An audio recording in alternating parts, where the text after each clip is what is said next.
Assalamualaikum warahmatullahi wabarakatuh. Perkenalkan, nama saya Rahma Dwi Pratiwi dengan NIM 0104212041, jurusan Manajemen Dakwah, kelas MDD, semester 1. Di sini saya akan menjelaskan kesimpulan dari seluruh materi mata kuliah Pancasila.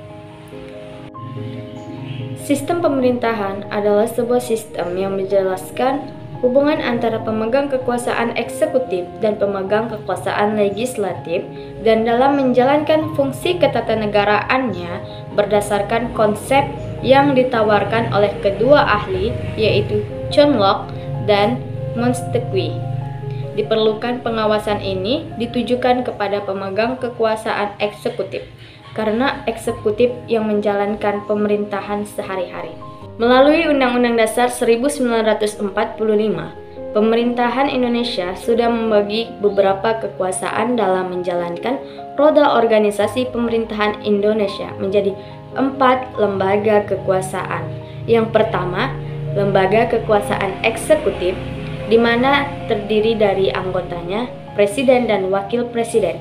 Yang kedua, yaitu lembaga kekuasaan legislatif yang dianggotai oleh MPR, DPR, dan DPD. Yang ketiga, yaitu lembaga kekuasaan yudikatif yang dianggotai oleh MA dan MK. Yang keempat, yaitu lembaga kekuasaan eksaminatif yang dianggotai oleh BPK.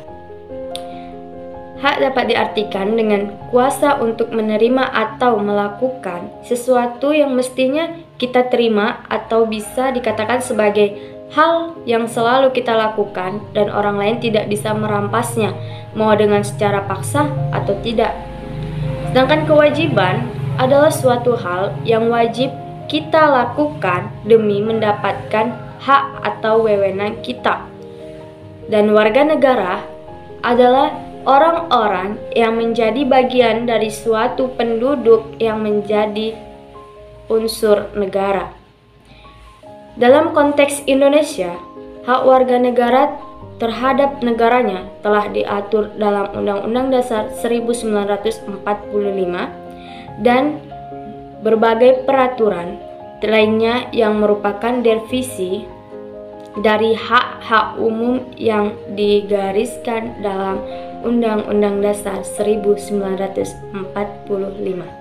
Di negara Indonesia terkenal dengan negara demokrasi, di mana demokrasi dapat diartikan adalah gagasan atau pandangan hidup yang mengutamakan persamaan hak dan kewajiban serta perlakuan yang sama bagi semua warga negara. Prinsip demokrasi dibedakan menjadi dua, yaitu prinsip demokrasi sebagai sistem politik dan prinsip non-demokrasi.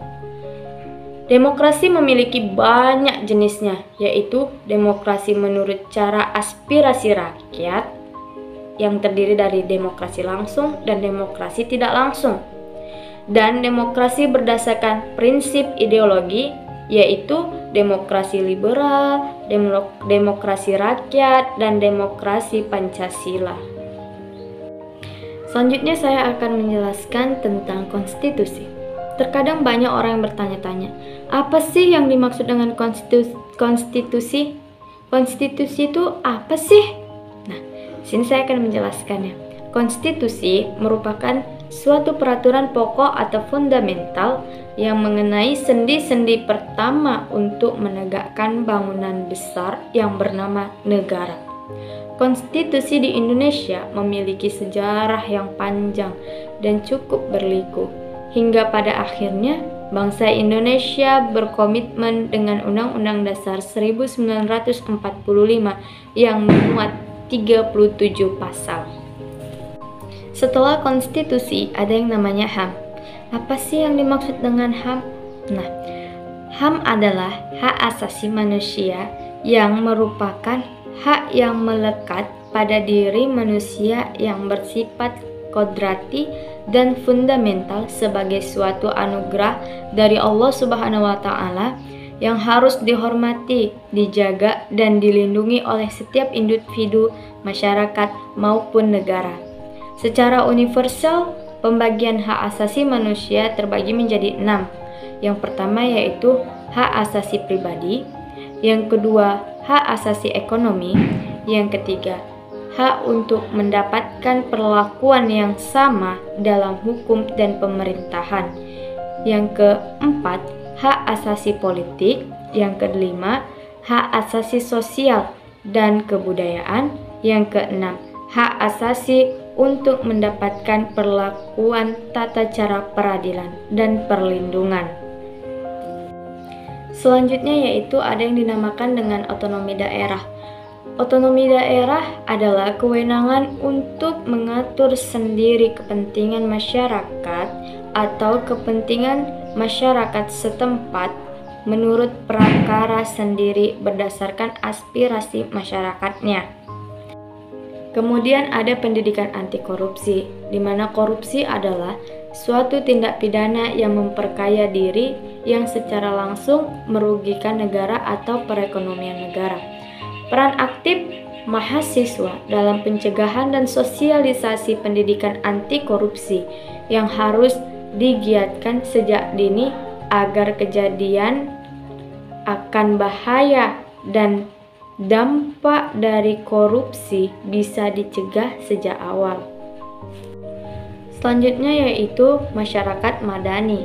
Masyarakat madani merupakan suatu wujud masyarakat yang memiliki kemandirian aktivitas dengan ciri-ciri yang pertama, universalitas, yang kedua, supremasi, yang ketiga, keabadian, yang keempat, pemerataan kekuatan, yang kelima, kebaikan diri dan untuk bersama, yang keenam, meraih kebijakan umum, yang ketujuh, piranti eksternal, yang kedelapan, bukan berinteraksi pada keuntungan, yang kesembilan, kesepakatan yang sama dan merata kepada setiap warganya.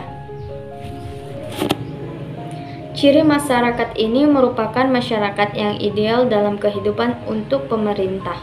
Pada era reformasi ini akan mengarahkan semua potensi bangsa berupa pendidikan, ekonomi, politik, hukum, sosial budaya, militer, dan kerah masyarakat madani yang dicita-citakan. Hanya sekian yang bisa saya jelaskan tentang kesimpulan materi dari mata kuliah Pancasila semester 1. Semoga bermanfaat bagi saya dan bagi teman-teman yang melihat serta saya ucapkan terima kasih kepada dosen pengampu mata kuliah Pancasila.